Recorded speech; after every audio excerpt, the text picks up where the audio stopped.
Okay, good morning. So let's carry on our discussion about neuronal function. Before we start talking about how neurons organized into functional systems. So this is where we ended off last time. We saw how the action potential is generated. And the main take-home point was that the voltage-gated channels, especially the sodium channels, fly open and allow influx of positive sodium ions into the axon, which depolarizes. That means it changes the status along the inside of the membrane from being more negative than the outside to being much less negative all the way to positive. That's called depolarization. The axon exists in a polarized state, a strong cross membrane potential of minus 70 millivolts. So the influx of the sodium into the axon is what constitutes the action potential, the nerve impulse. When this flood of sodium occurs into the axon, those sodium ions don't just stay in one place. They actually diffuse very rapidly to either side. Remember, we're talking about very small scales. Very small distance is involved here. And the positive ions flowing in not only affect the point at which the action potential is taking place, that is here. This line here marks where the axon potential occurs. The sodium channels allow sodium ions positively charged to flood into the axon. They change the potential along the inside of the membrane. They make it more positive. And because they make it more positive, they are effectively depolarizing the membrane. So we have a depolarizing event to produce the axon potential. The axon potential itself sets up a situation where the membrane further away from the axon potential becomes depolarized. So here's the first thing to realize, that this depolarization, when it reaches minus 55 millivolts, it hits a threshold and it's going to generate another action potential. That action potential in turn is going to generate further action potentials. But there's a problem. And that is that the sodium ions don't only diffuse in one direction. They diffuse in both directions. So why is an action potential not generated here as well as here? The answer is that these voltage-gated sodium channels are also refractory. That is, there is a period of time once they have flown open like this and then closed again, there's a period of time when they cannot be reopened. No matter what the depolarization is, they can't be reopened for a period of time.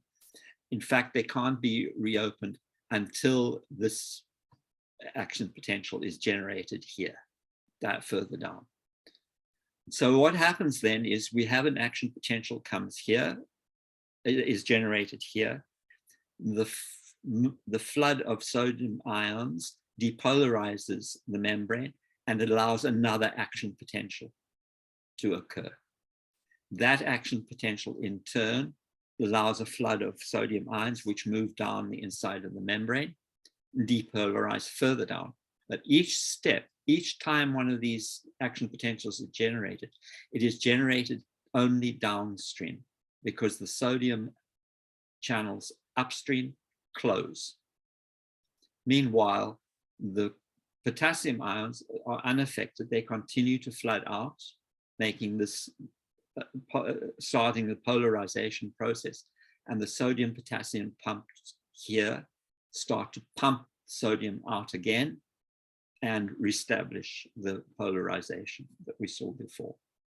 So the action potential moves down the axon and it only moves in one direction. The gates shut behind it to force it only in one direction.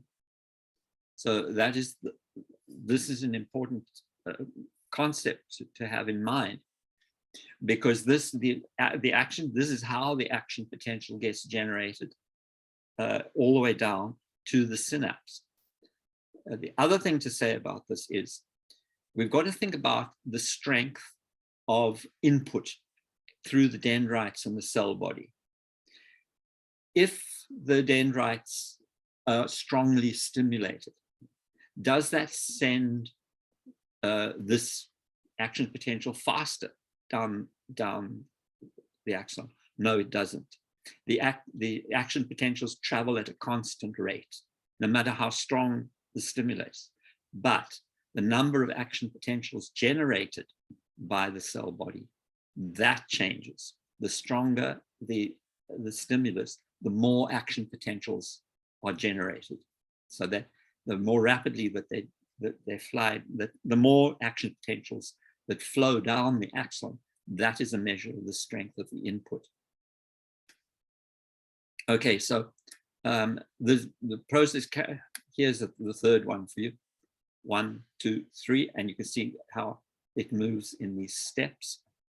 But there is an evolutionary advance on that system.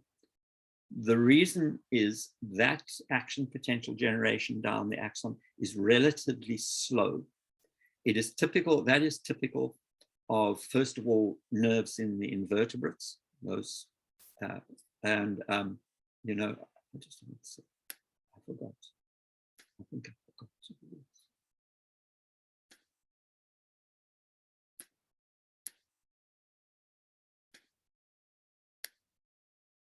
Oh no, I'm all right. Sorry, I'm dithering. I thought I'd forgot to hit record. That has happened before. There's an evolutionary advance on this process in invertebrates and in parts of our nervous system as well. In the autonomic nervous system, which is the unconscious nervous system, the nerves look much like those that I've just described. And the passage of the action potentials is relatively slow. But there's an advance in the vertebrates. And that is, there's a special group of cells called the glial cells. Amongst the glial cells, there's one group which form a lipid, an oil-rich sheath around the axon of the nerves. The particular lipid involved is myelin. And so these are called the myelin sheath. And the cells, I'll show you in a minute how they work. They wrap around, this is a single cell, it's called a Schwann cell. And it wraps around the axon in a spiral, forming a thick lipid layer, which is an insulator. And underneath there are no sodium channels.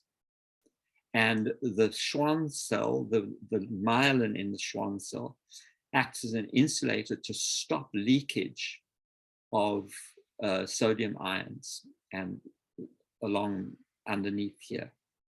Instead, at the edge of each Schwann cell, there is a little gap before the next one starts. That is called the node of Ranvier. And it is only at the node of Ranvier that the membrane is strongly polarized, and is only at the node of Ranvier that the membrane can be strongly depolarized. So what happens is we generate an action potential at one node of Ranvier. Just as before, the sodium ions flood in and diffuse, they diffuse to the next node of Ranvier and they generate an action potential there. It is only at the nodes of Ranvier that these voltage-gated sodium channels exist. The only place an action potential can be generated is at the node of Ranvier. So what happens is it's still generated by this depolarization of the membrane by sodium ions, but the only place that it reaches sufficient depolarization strength for another action potential to be generated is here at the node of Ranvier. And as a result, the action potential appears to jump from one node of Ranvier to the next, to the next, to the next, to the next. And this is a special mode of generation of the action potential called saltation. And we say that the action potential is generated in a saltatory manner. That means a jumping manner. And it is an evolutionary advance in the vertebrates that allows the nerve impulse, the action potential, to travel extremely fast. And this is typical of all the muscles of the motor neuron system. So all of the muscles of the voluntary nervous system are largely myelinated. You may have heard of the disease multiple sclerosis. Multiple sclerosis is a disease where, for one reason or another, the immune system begins to attack these myelin sheaths and disrupts the ability to form the action potential down the motor neuron. Okay, so it makes its way all the way down to the end of the neuron, and at the end of the neuron, there is an axon terminal. And the axon terminal may be an extensive branching system, and it may interact with another nerve. It may interact with a muscle. It may interact with a gland. And the feature that's so important about this area here, this is called the synapse here. And there is actually a gap. Here is the axon terminal here, and this is the cell membrane of the preceding neuron. Here is the succeeding cell, whatever it is, whether it's another nerve or a muscle or a gland. It has to communicate somehow with this neuron. But the problem is the action potential cannot be generated across this gap. There's no mechanism for that to happen. Instead, when the action potential arrives here at the axon terminal, it causes these channels here, calcium channels, to fly open. And when those channels open, calcium floods into the cell, and that causes these vesicles to merge with the cell membrane here and to release their contents. And what they contain in them are messenger molecules. They are effectively hormones which communicate over a very short distance. So they are paracrine hormones. They communicate over a very short distance. There are many of them, and they have different effects, which we're not going to go into, unfortunately. But on the succeeding membrane, there are receptors for these messenger molecules. And those messenger molecules, once they arrive here and are perceived, they cause a reaction. In the case of a succeeding nerve cell, they will cause the opening of channels, which will allow an initial influx of sodium and an efflux of potassium. And that is going to start the process of depolarization. If enough of them are stimulated, either by repeated acting potentials coming through, or else by the fact that there may be many of these nerve endings, these neuronal endings from a single nerve or from different nerves that are being stimulated, if sufficient stimulation is given to this membrane, it may start the process of depolarizing the entire cell body. And if that depolarization impacts on the axon hillock, then an action potential is generated. So all of these things are additive. The more axon terminals you have impacting and generating, discharging their neuron hormones, the more action potentials you have coming down the axon, the more neurohormones are going to be produced. And so these things add up to produce a depolarization inside the cell body. And if that depolarization is sufficient at the axon hillock, then an action potential will be generated, which will then travel down the axons. Now, just to mention, we are going to hear again at the end of this particular class series that these here, these are changeable. That is, the cell can modify the number. If this is repeatedly stimulated, the cell may in fact put more of these receptors into the cell membrane, so that in fact we can have a process whereby we start to increase the stimulus and we increase the sensitivity to that stimulus. These are processes of modeling of the cell membranes, which are involved in processes such as memory, as we'll hear in a while. So these are not static systems. So this preceding cell, it can generate more terminals.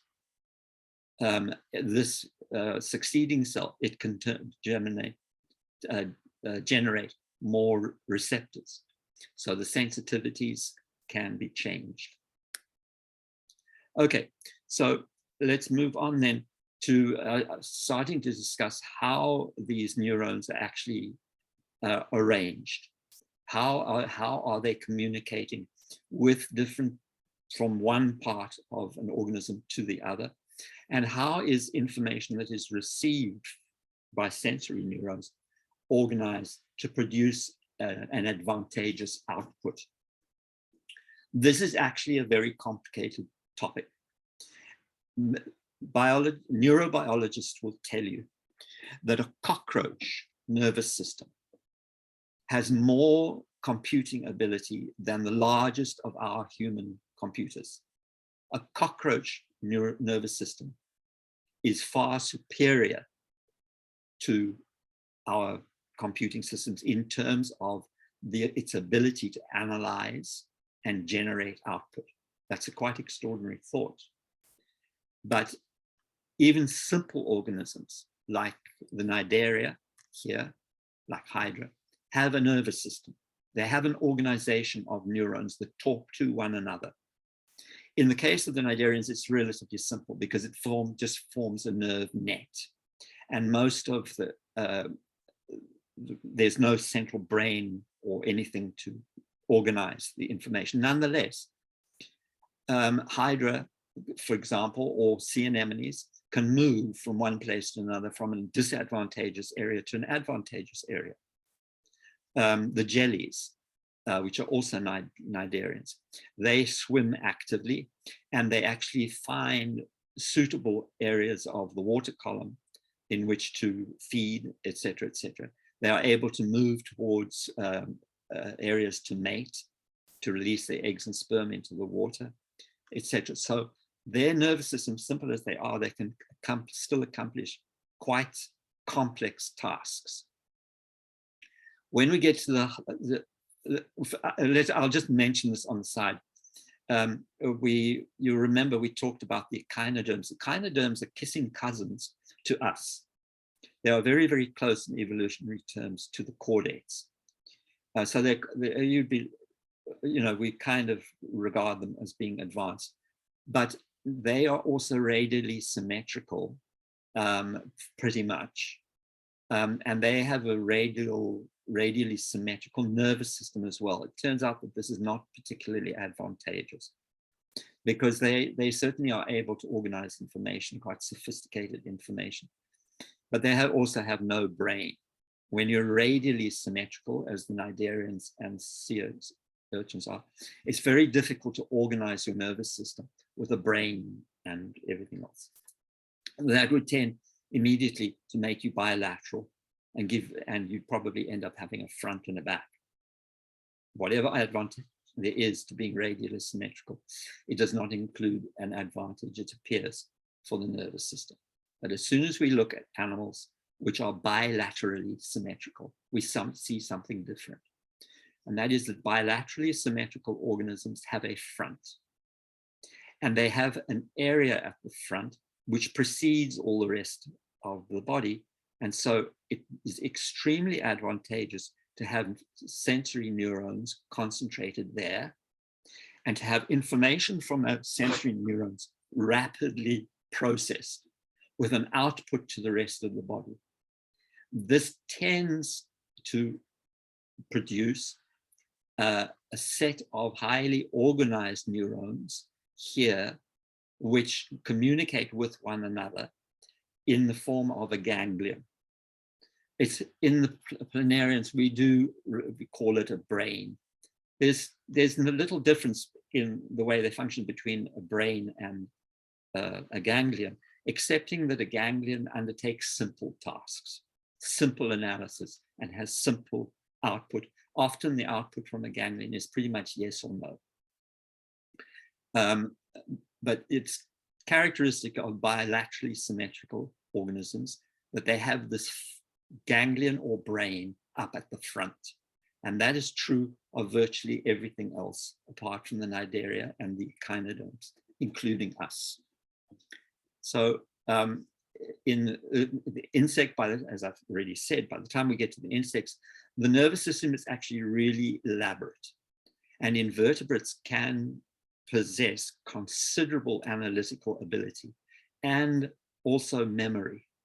They can very definitely form memory upon which they can act. In other words, experience is located into the nervous system so that that experience can be acted on. This is especially true, is most easily seen, I would say, in the mollusks. And especially in this particular group, the cephalopods, which have a quite advanced brain, very, very sensitive eyes, and are able to actually work out solutions to problems, present them with a problem. And within limits, they are able to devise a solution, and not just by random action. It appears that they can do so by analyzing information coming in. Okay, so here we are with our, what we like to think of as a highly advanced brain. The brain is actually pretty typical of most mammals. We need to humble ourselves a little bit. Our brain contains about 100 billion neurons, organized into extremely elaborate circuits, which allow for the analytical ability that the brain possesses, whether it's conscious analytical ability or whether it's unconscious processing. We by no means have the largest brain in the mammalian kingdom. Dolphins' brains are bigger than ours. A blue whale's brain is enormously bigger than ours. And the reason for that is larger animals require more motor neurons, and they require more processing in order to maintain the coordinated activity of this large body. Their brain tissue is not necessarily concerned with reasoning and things like that, although the higher mammals very definitely do have considerable reasoning ability. Our brain is a complex, very complex organ, and it's derived from the elements of the central nervous system which arise in the fetus. They arise from a simple tubular structure. And the brain is in fact a tube. So is the whole of the central nervous system, the brain and the spinal cord. It is a hollow tube. That is characteristic of the entire phylum, the chordata, to which we belong, and all vertebrates, of course, belong. What you see here on the human brain and on many mammal brains is, first of all, here is the top of the spinal cord entering into the brain. And behind this area here is an area of which governs balance, muscle memory, muscle tone, and a lot of muscular activity. And this is the cerebellum. The rest here that we see on top is the cerebrum. And in humans, this is where we locate all of our thinking processes, all of our conscious thinking processes, many of our unconscious thinking processes, long-term memory, all of these sort of things, and all of the analysis, final analysis of sensory input takes place here. But this is a back folding of the tube that is enclosing a very primitive part of the brain underneath that we'll see in a while, which is very, very important and very significant in the functioning of the cerebrum. So it used to be thought, initially, people didn't really believe that the brain really did anything. At one time, it was thought just to be a fat store. And then it became apparent, I mean, from the 18th century, 19th century on, that the brain was probably important in organizing bodily function in some way, but all reasoning and emotion and everything was not located, conceptually located in the brain. It was located in the heart. And we still, in fact, instinctively think that, right? My heart is broken. My heart is sore. My heart is full. These are all expressions of emotional content, but they have nothing to do with the heart at all. And that became absolutely clear. In this case, this is the famous Phineas Gage. And Phineas Gage worked for the railroad. And he was what was called a tamper. That is, he used this big pole here to tamp dynamite. When they were blasting rock, they would drill a hole, and Phineas Gage would come along and he'd pack it with dynamite, and then he'd tamp the dynamite down to make it tight at the bottom of the hole, and would then insert a detonator, and everybody run away. And they'd press the detonator, and the rock and the blast would go off. He was working one day, and something went wrong, and the dynamite detonated while he still had the pole in the hole, and he was looking down, and the tamping rod was fired right the way through his cheek, through his eye socket, and then through the front of his brain. Now, Phineas Gage was a very devout Christian, very polite, teetotaler, and pillar of the community. And he was rushed back to the place where he lived in a terrible state. He was varied between being unconscious and fairly conscious and combative. Within a day or so, he developed a terrible, terrible infection of the wound. They did remove the rod, but of course, in doing so, they tracked bacteria into his brain. And he was given up for dead. He suffered terribly for weeks, but then miraculously, he began to recover. But it was totally different Phineas Gage. He was loud-mouthed, aggressive, extremely blasphemous, with a foul mouth. He began drinking quite heavily, and it was the exact polar opposite to the Phineas Gage that everybody had known before. His case became very, very famous for one reason, and that was that they suddenly realized that in fact the emotions and personality somehow lay here at the front of the brain.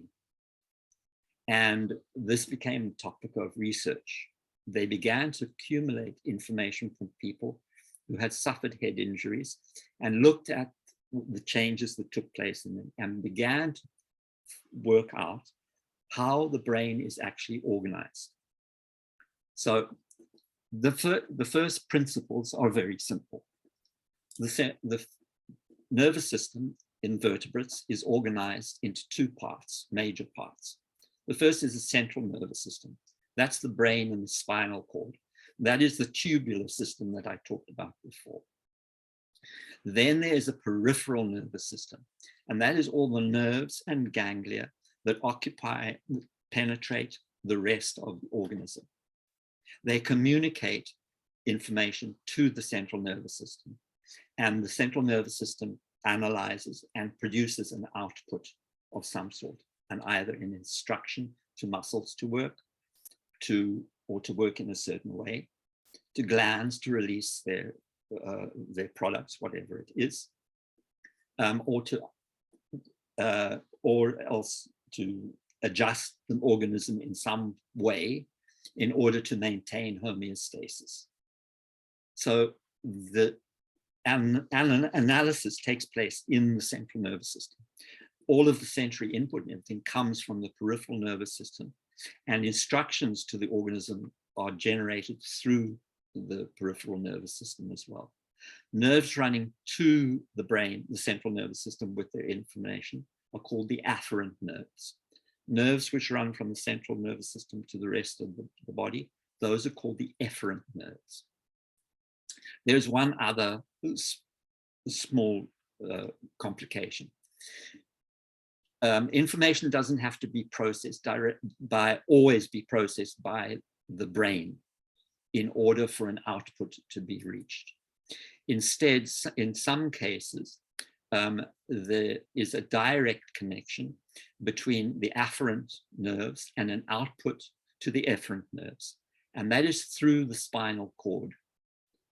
There are one or two instances up close to the brain where it can go through the brain, but usually through the spinal cord.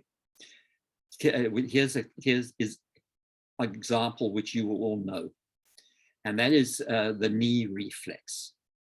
So in the knee reflex, what happens is your doctor taps this tendon underneath your knee and stretches that tendon. That actually constitutes sensory input. And you have stretch receptors in the tendon and in the muscle, which attempt to compensate. The way in which they are going to compensate is to cause a contraction of the muscle. That's normal information that your brain uses for locomotion and everything. But if you are inappropriately tapped there, in the absence of other locomotion and everything, a message is sent directly to the spinal cord, and it travels by two means. Either directly, as you see here, here's the afferent nerve there, or else via a connecting nerve, which is called an interneuron. Now, the interneurons occur throughout the nervous system, and they're a system of analysis. These comprise, if you like, circuits. You can think of them as like electrical circuits which provide analysis.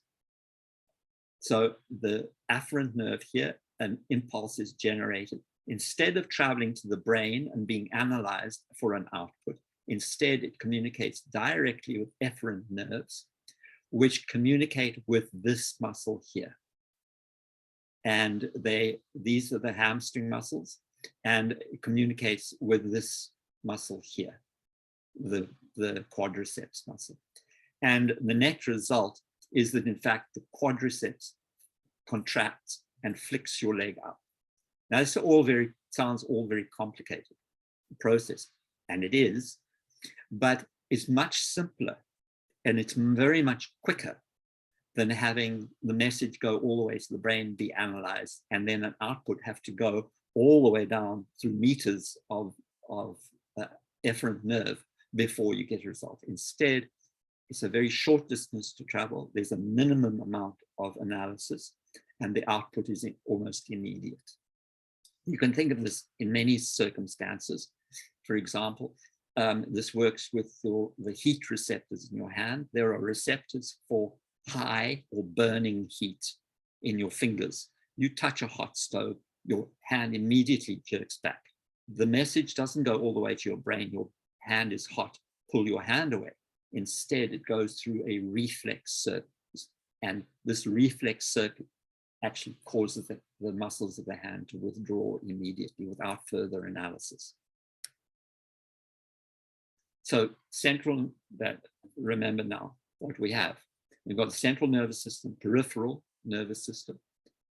They are providing all the normal analysis and output, but we have this additional small layer on top of that, and these are the reflexes, which is processing and direct output through the spinal cord. So here's the organization of the nervous system. Here's the central nervous system, the brain, and then the hollow spinal cord. And I'll show you sections of these in a minute to prove to you that they are hollow.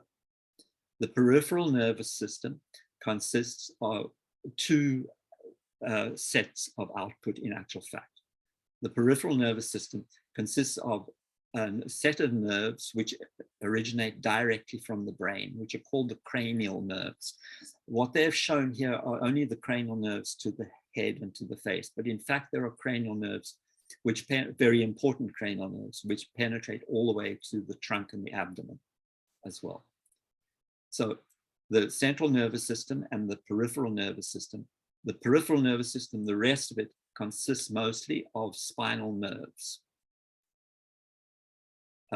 And then there is another layer on top of that, which is the autonomic nervous system. These are also peripheral nerve, part of the peripheral nervous system. And the autonomic nervous system is the unconscious nervous system, if you like, not under voluntary control. The rest of these nerves are mostly motor nerves, which are actually part of the peripheral nervous system, which are under control of the central nervous system. So here's the structure of the brain and the spinal cord. First of all, here's a cross-section of the brain, and there are a couple of things to note. First of all, in the cross-section, you'll see that the brain is hollow. And those are large cavities in the brain called the ventricles. And they communicate with the hollow in the spinal cord. And they also communicate with a space around the brain.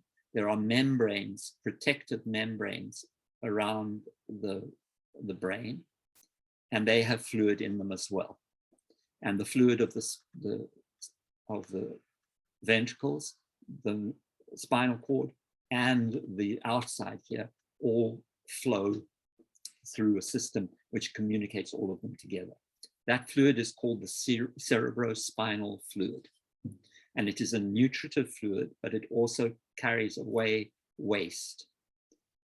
So it is continually generated, by the way, it is filtered from the blood rather as plasma is elsewhere, as we've heard elsewhere. There's one other thing to note, and that is that there are two kind of layers to the brain. There's an outer layer here, which is called the cortex there. And the cortex is called gray matter because it actually does look quite gray when you cut a brain open. And it consists of all of the cell bodies and the interneurons and everything that comprises this gray matter. And so the cortex is the area where most analysis takes place, where input information is processed. The white matter here is all of those neurons which are myelinated. So this is mostly axonal material here in the white matter. And it communicates with the cortex. It is carrying information to and from the cortex.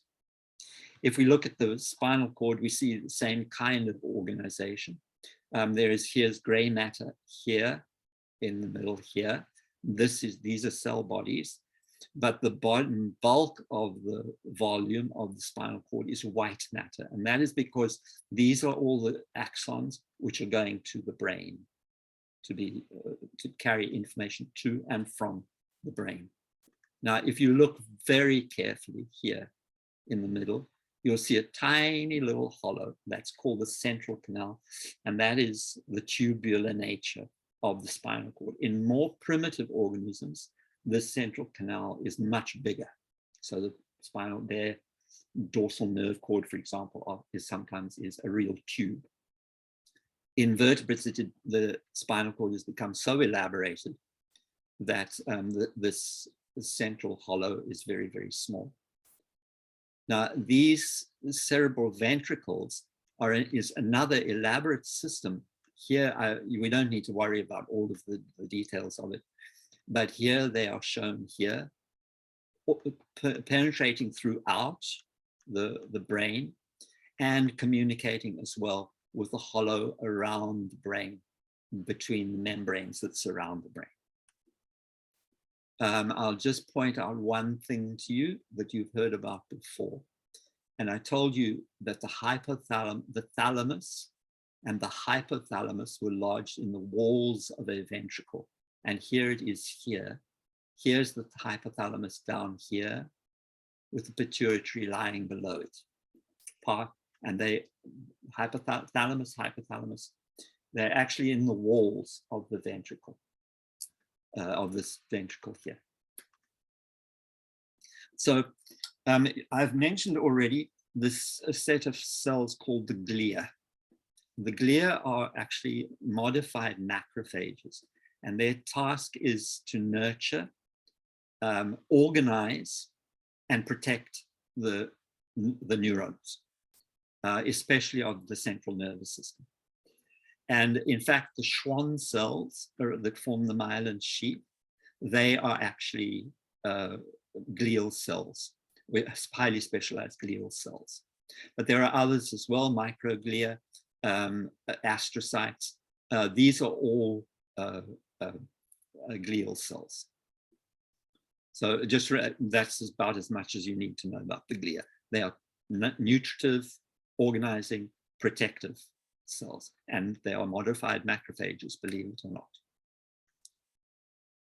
Okay, so our central nervous system then is divided into these different parts, which we have already heard of, but it's useful now to just see a diagram and to try and put it into some sort of spatial organization.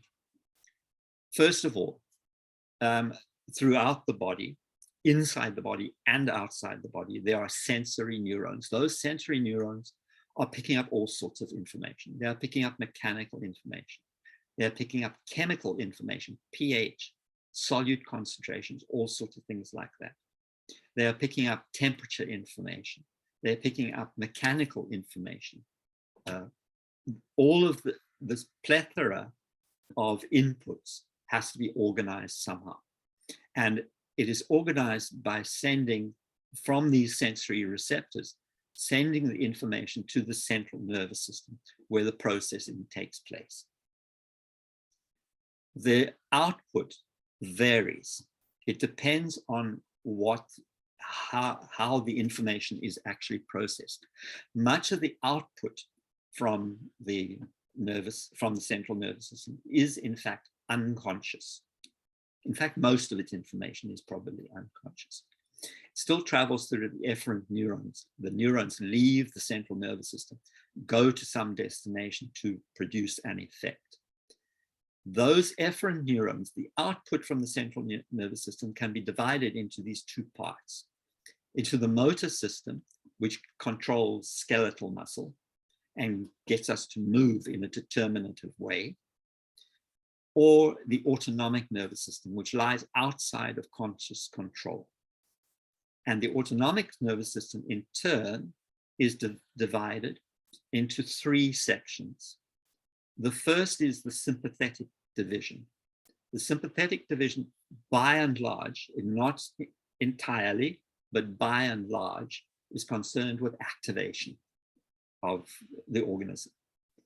It is the central nervous system will raise blood pressure by constricting blood vessels, for example, by raising the heart rate, etc.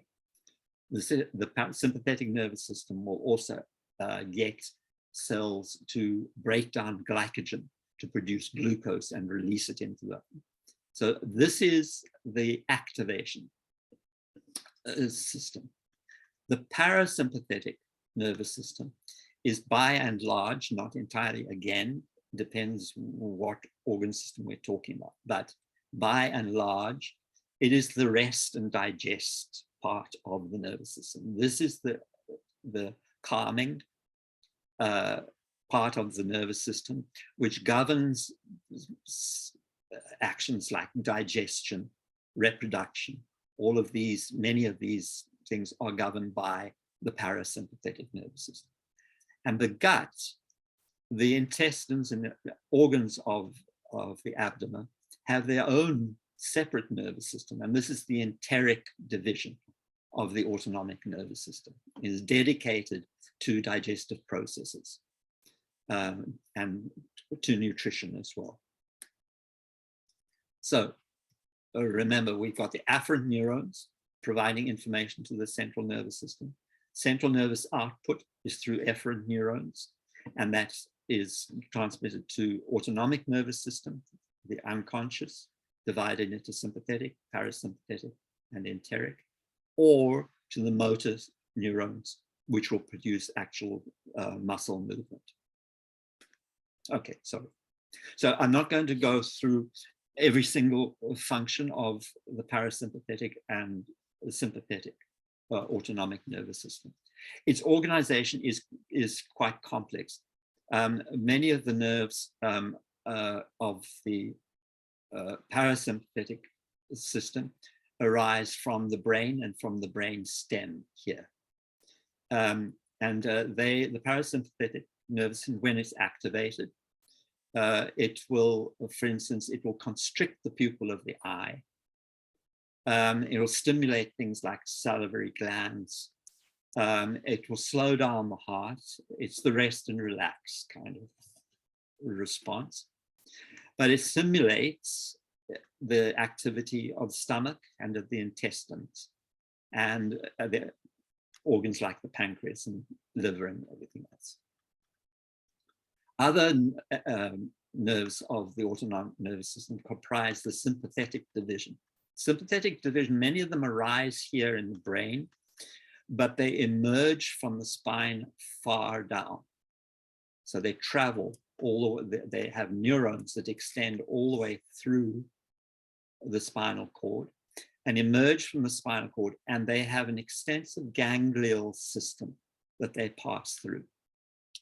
And the sympathetic division, for example, it dilates the pupil of the eye, and it inhibits all sorts of digestive processes. Salivary glands, it accelerates the heart, inhibits stomach and intestines, inhibits pancreatic activity, except that it stimulates the pancreas to produce glucagon. It stimulates glucose release from the liver as glycogen is broken down under the influence of glucagon. And here's one of the major things. It stimulates the adrenal medulla. This is the origin of that startle reflex. And the reflex itself is extremely rapid, and it results in the adrenal medulla releasing epinephrine and more epinephrine. The sympathetic division is the division which governs fight or flight. All of these activities enhance our ability to use our muscles. There's lots of blood flowing through the muscles. There's lots of glucose, etc., etc. The eye dilates so that a lot of light can be processed and an image can be formed, even if it's difficult to form an image, etc., etc. There are a couple of little twists to this, though. In general, for example, the sympathetic nervous system inhibits emptying of the bladder. Emptying of the bladder is promoted by the parasympathetic nervous system. But in situations of extreme duress, in fact, this sympathetic impulse is cut off, and the parasympathetic is activated to empty the bladder and also to empty the bowels. Why? Well, think about it. All of these things, all of those fight or flight things, are to enhance the ability to either fight or to run away, to survive. If you're running away, or if you're fighting for that matter, you don't want all the weight of feces in the bowel or the weight of fluid in the bladder. It needs to be voided for optimal performance, but it only happens under extreme duress that this swap over takes place. But there's another instance. It's interesting that these are both kind of entail these elements down here at the bottom of the spine. But the other one is in sexual activity. In general, the production of sexual arousal is a parasympathetic response. So erection and these functions, vaginal secretions, these are all parasympathetic functions. And but the actual orgasm, and especially ejaculation, is under control of the sympathetic division. And again, we have the strange situation. We have parasympathetic activity, which lasts a very long time, as, for example, as the penis is being stimulated, and then suddenly, at a certain point in the stimulation, there is a swap over. And suddenly the sympathetic division takes over and causes ejaculation. These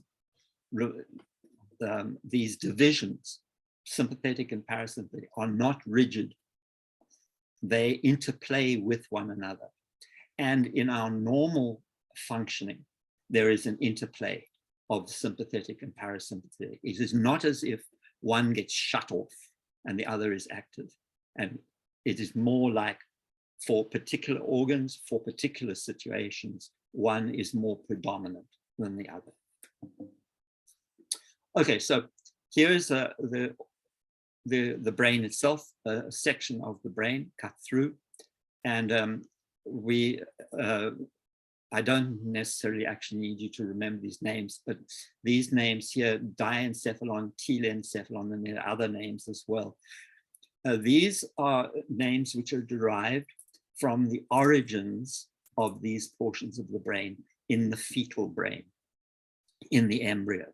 The telencephalon, originally in the fetus, there is just a relatively simple tube with some swellings in it, like then a spinal cord, and then there's a tube at the end.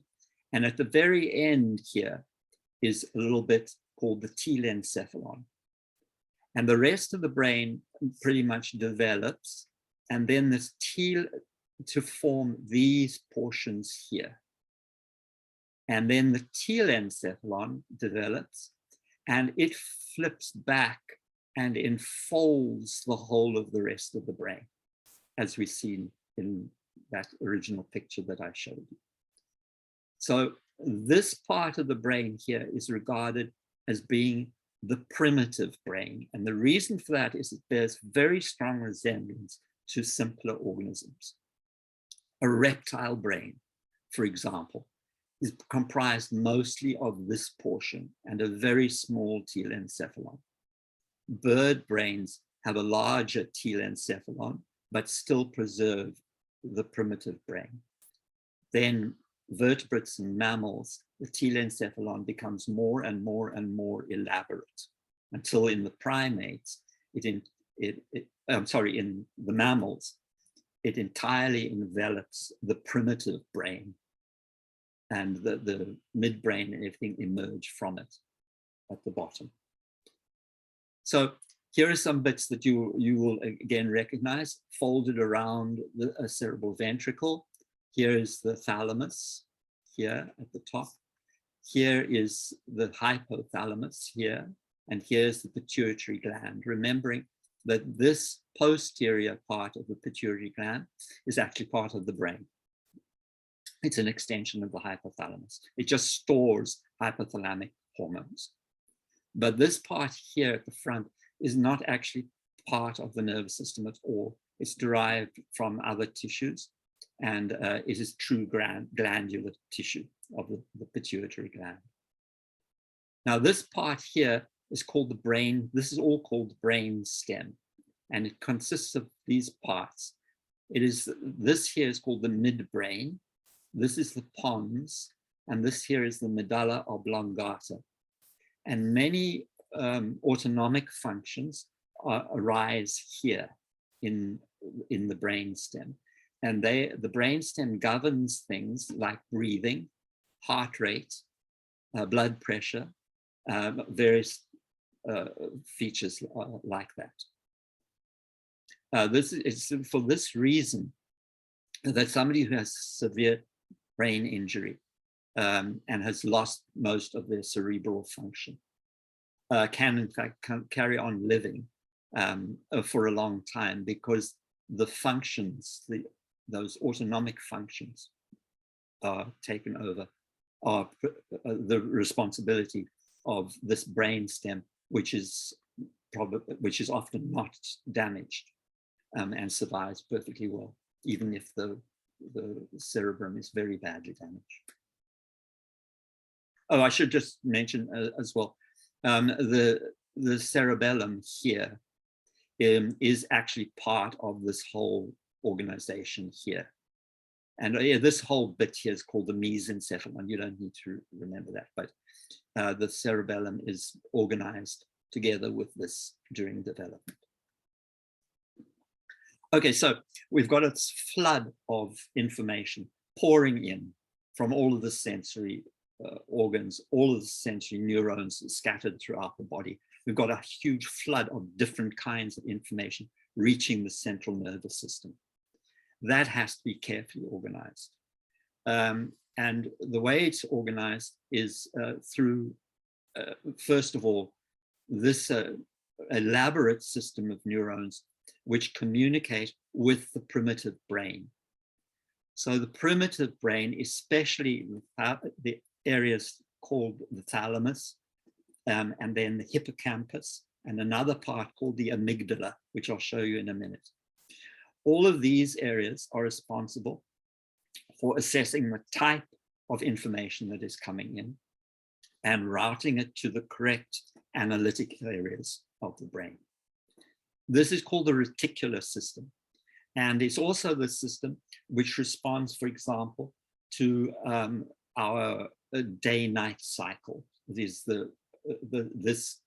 is all organized through the reticular system, our cycles of activity and rest.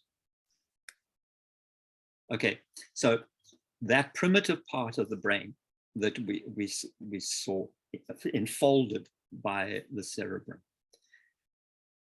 There are several parts to it that are extremely important in completely unconscious functions, such as the emotions, and also the formation of memory. And this is called the limbic system. And the limbic system, it comprises, first of all, the hypothalamus. It's part of the limbic system. Here it is here.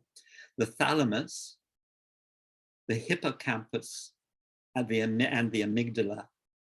And then, surprisingly enough, the olfactory bulb. So this whole system here is the limbic system. This involvement of the olfactory bulb is very, very interesting, because in fact, even in primitive, very primitive organisms, the olfaction, the sense of smell, is hugely important. In many invertebrates, it's more important than the sense of sight. And it provides a huge amount of information. In us, in humans, not nearly as extensive as it is even in other mammals. But the sense of smell is also strongly associated with emotional response. This is why a smell can bring back a rush, a flood of memories. It actually operates through this limbic system.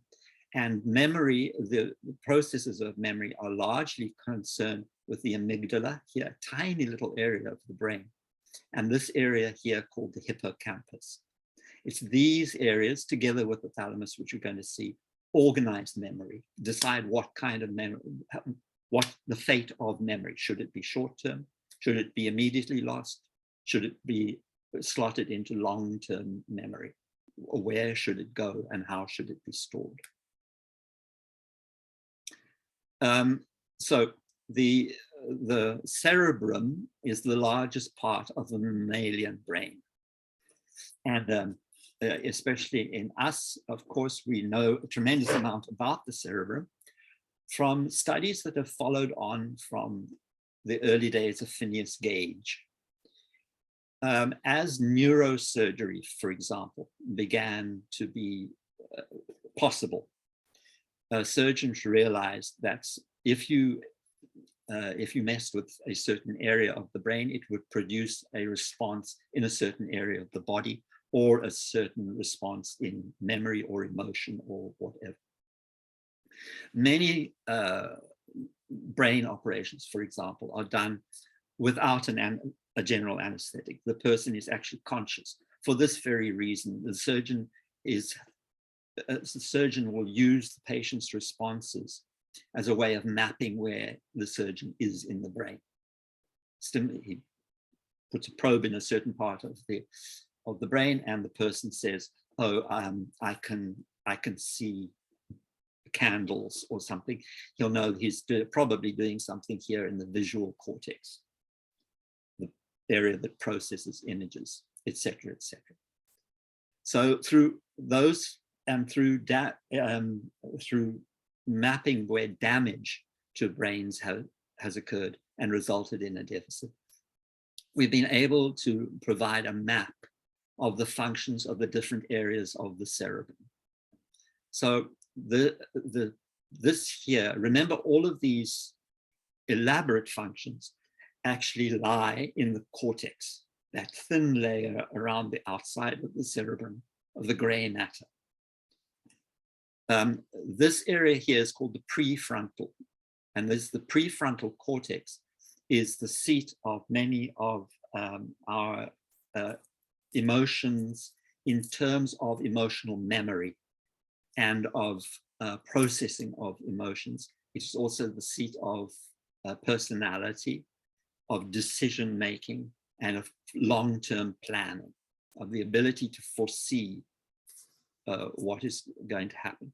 It's also an area where risk is assessed. And interestingly enough, in males, for example, this area only reaches its complete development when people are about 26 or 27 years old, and some later.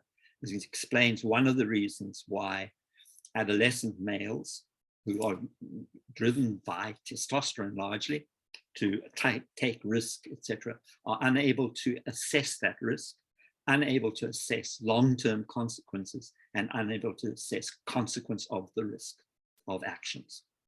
Is because they simply lack the developmental ability. Girls develop much earlier. They are mature by the time they're about 20, 21. So this whole area here is the frontal lobe. That's why this is the prefrontal area. Most of the motor responses are assessed and motor output is generated in this area here. So this here, area here, is called the somatosensory cortex. And the somatosensory cortex is actually largely concerned with touch, with feel, because we receive so much information from outside. And we also govern our muscle actions and our muscular responses through touch. This whole area here is called the parietal lobe, that there. This area here is the visual cortex. And this here, this flap here, is the temporal lobe. And the temporal lobe has many functions, but one of its really significant functions is hearing. and analysis of sound. But it is wrong to think of any of these areas as being islands. They are definite physical areas. They are separated from one another by deep clefts here and around here. And those act as boundaries. They don't penetrate all the way through the brain. They are just deep folds in the surface of the brain. These other folds are called the gyri. One is a gyrus. They're all together called the gyri. So we'll go through them again. The frontal lobe, parietal lobe, the visual cortex, the occipital lobe with the visual cortex, and then the temporal lobe here, which is largely analysis of hearing. These talk to one another the whole time. They send information back and forth. For example, there are three areas which are involved with speech and language. And those are Broca's area, which is the area which allows us to formulate the sound which constitutes language. Wernicke's area, where am I? Wernicke's area here, which allows us to comprehend sound. And here the auditory cortex, which actually does the first analysis of sound and decides where that information should be sent. It's usually sent to all of these areas, which then analyze it and produce some sort of output. So all of these areas talk to one another the whole time. That is the ultimate complexity of the brain. I would just mention one other thing. The rules of communication are quite rigid, excepting in some people. Some of you may have noticed that when you hear music or you hear a particular musical note, you see a particular color. That is called synesthesia. And it arises because of strong connections between two totally disparate areas. For example, between hearing and visual association, visual analysis. That is normally a weak association. There is an association, however, and in some people it's very strong. So when they hear sound, they actually see color. There's no disadvantage, it's probably extremely advantageous. And you're very lucky if you have it. The other instance to point out is that when people take psychedelic drugs, the simplest to say is marijuana. Okay. Marijuana is actually a psychedelic drug. It's a hallucinogen. But only at very, very high doses does it produce a psychedelic experience. But even at low doses, it interferes with the communication in the brain. And one of the areas, for example, that is very important in the brain is assessment of time. And this is one of the areas which is disturbed when you smoke weed. That's why perception of time becomes distorted. It's because all of the areas that are involved with assessing time talk to one another inappropriately. The other amping that up is if people take LSD or psilocybin, magic mushrooms, then the communication between these areas is actually amplified. And this is the origin of all of the psychedelic nature of those hallucinogens. There people experience extreme synesthesia, hearing music and seeing patterns and everything else, looking at something and hearing sound, looking at something and feeling deep emotion, deep inappropriate emotion, for example, falling in love with a flower, etc., etc. Unfortunately, they wear off. But that is the origin of those hallucinogenic experiences. So the brain is also, we only seen it from the side. If we look from the top, we see that there's actually a big division between the left and the right hemispheres of the brain. And in general, not in particular, but in general, there are certain characteristics that can be ascribed to the different hemispheres. That is, the left hemisphere is regarded as being the hemisphere which is more involved with analytical thought. It is detail oriented. This is where you do math problems, right? This is where you see patterns, where you see patterns in numbers, where you work out equations, etc., etc. Most of our verbal responses lie on the left.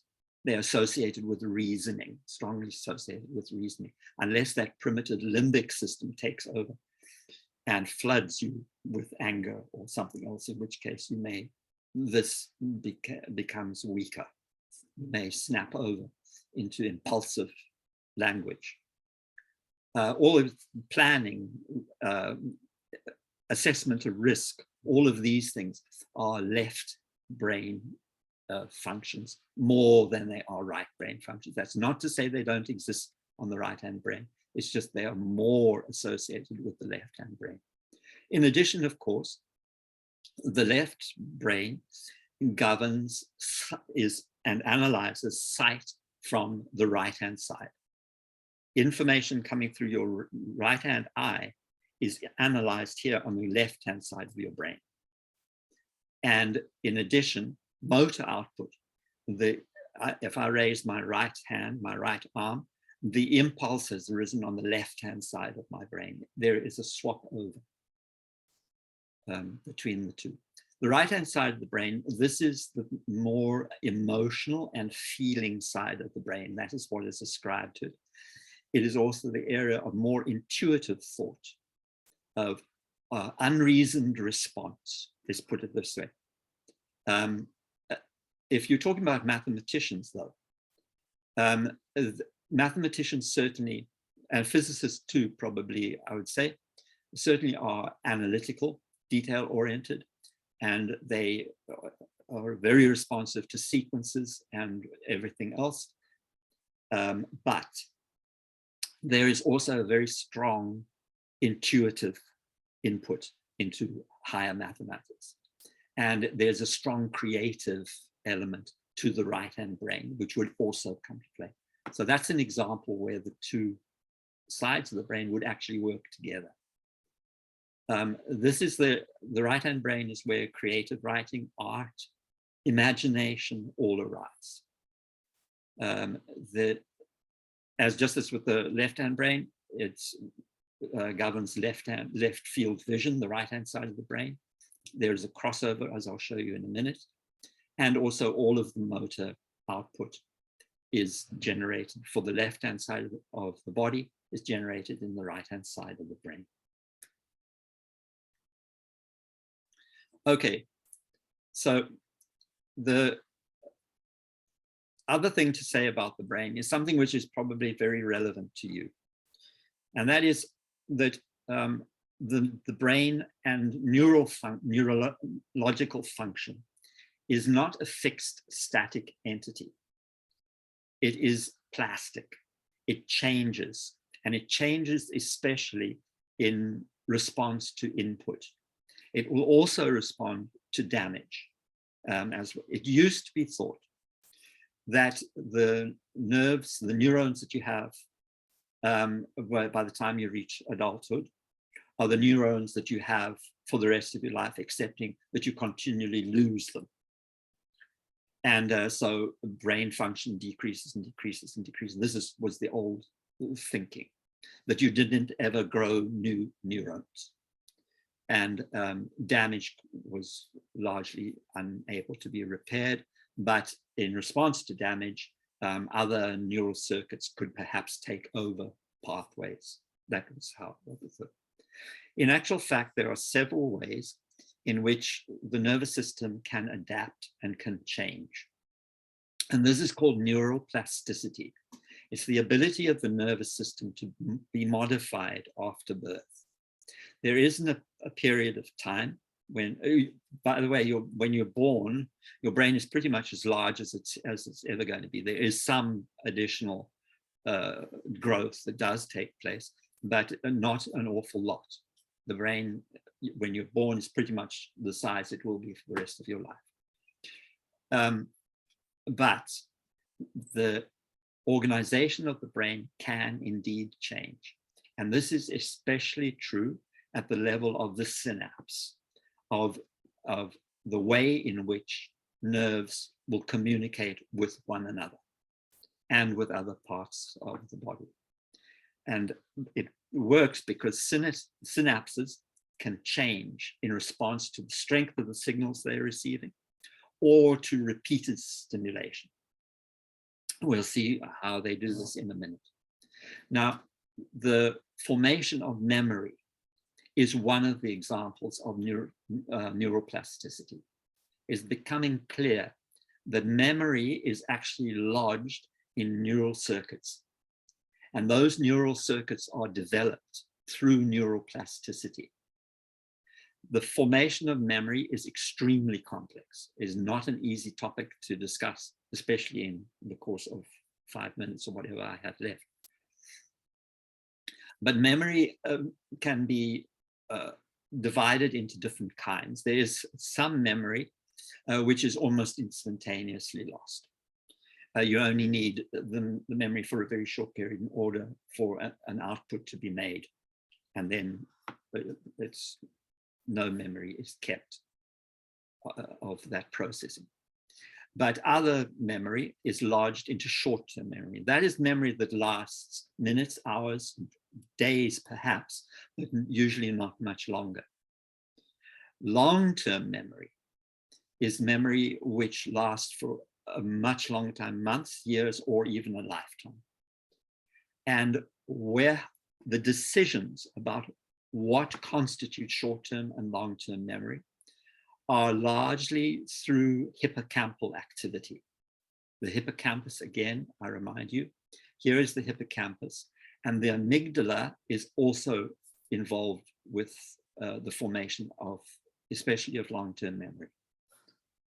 The decisions about whether memory goes into long-term or short-term are made by the hippocampus and the amygdala.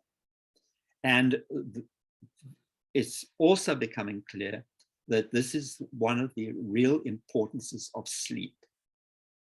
Sleep is a time when the brain organizes memory. It gets rid of short-term memory, which it no longer needs. And it preserves long-term memory. And it often reinforces and consolidates long-term memory. So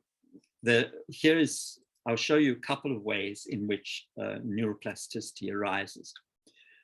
The first is that we can actually strengthen, we can see synapses strengthen or weaken in response to the kind of stimulation that they receive.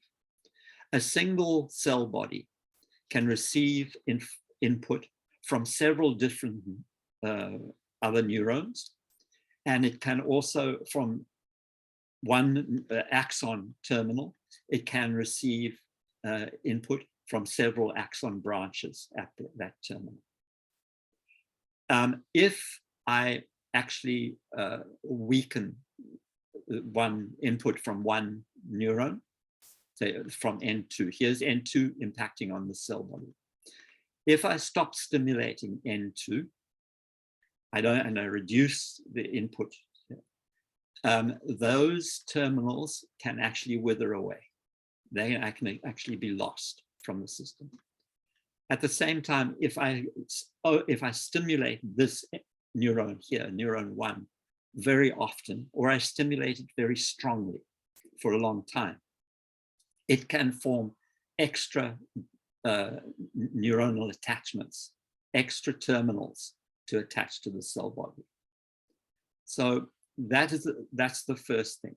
The second thing is, if I stimulate both of these neurons at the same time, they reinforce one another. They increase the sensitivity of the cell body to the input from these things. So they can actually reinforce one another. At the same time, they can be reinforcing the growth of neurons from both. So you'll see that if we have a system which is impacting on a particular neuron, if input is weakened, the terminals will weaken. But if we strengthen the input, then the input will be strengthened, and in addition, we'll see the sensitivity to the input can be increased. Now, this should be ringing a bell, because this may well be part of the way in which memory is constructed. That these, in response to certain inputs, certain neuronal networks are strengthened. And if they are strengthened enough, that strengthening becomes permanent and the memory becomes permanent. So there is another thing which occurs, and this is called long-term potentiation. And it involves an increase in the strength of synaptic transmission. And the major way in which this occurs is that the postsynaptic membrane begins to change. So what I've just shown you is changes in the input. Now we're going to see changes in response of the cell which is receiving that input. And for example, if we have a neuron, the presynaptic neuron, which is liberating different neurotransmitters, then the continuous release of these transmitters, or the increased amount of neurotransmitters over a constant period, will actually change the receptors which are present in the postsynaptic membrane. So this postsynaptic membrane can actually change, in addition to the fact that we may be developing more terminals and that more neurons may begin to play into the circuit.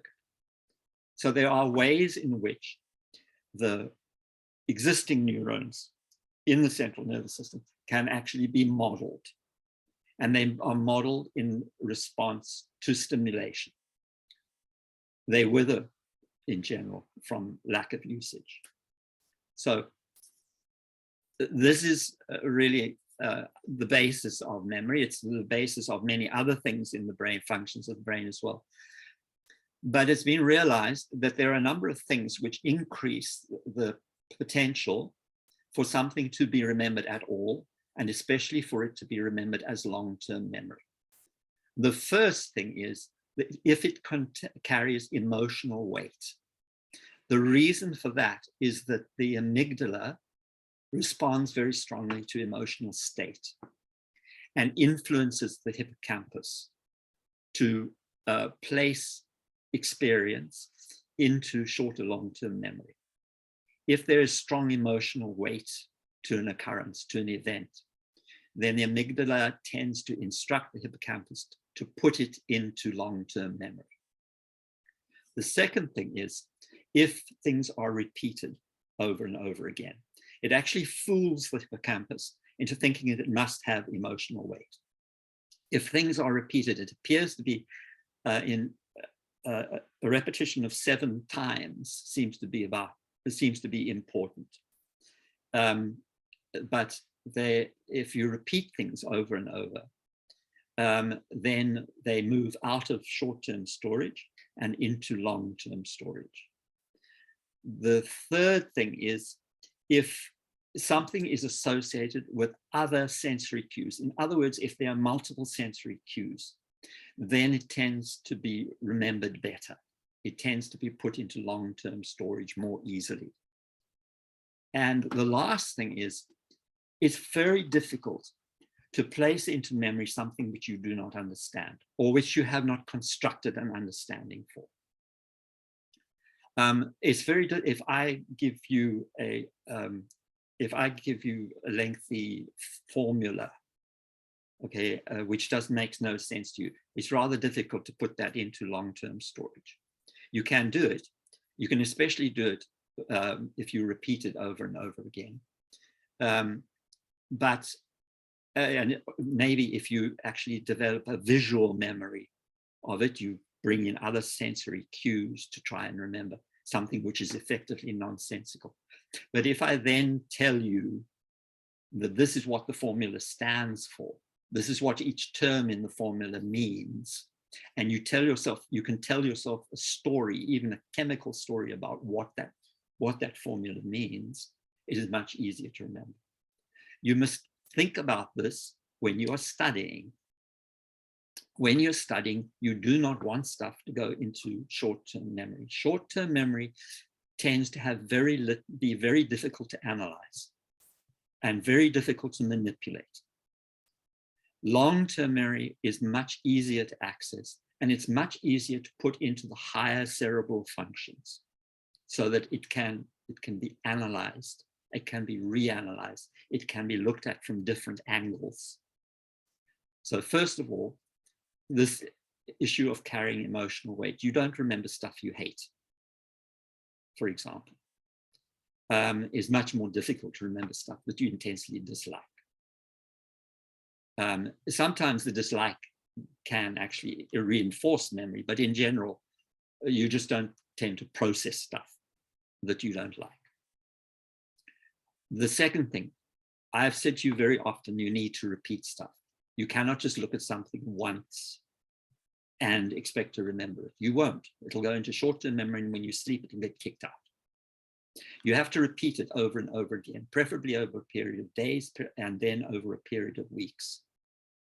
And then it gets slotted into long-term memory. It becomes part of your functioning capacity. Thirdly, I've also advised you several times, when you're studying, make notes. That puts it through several different sensory cues: vision, analysis, even touch.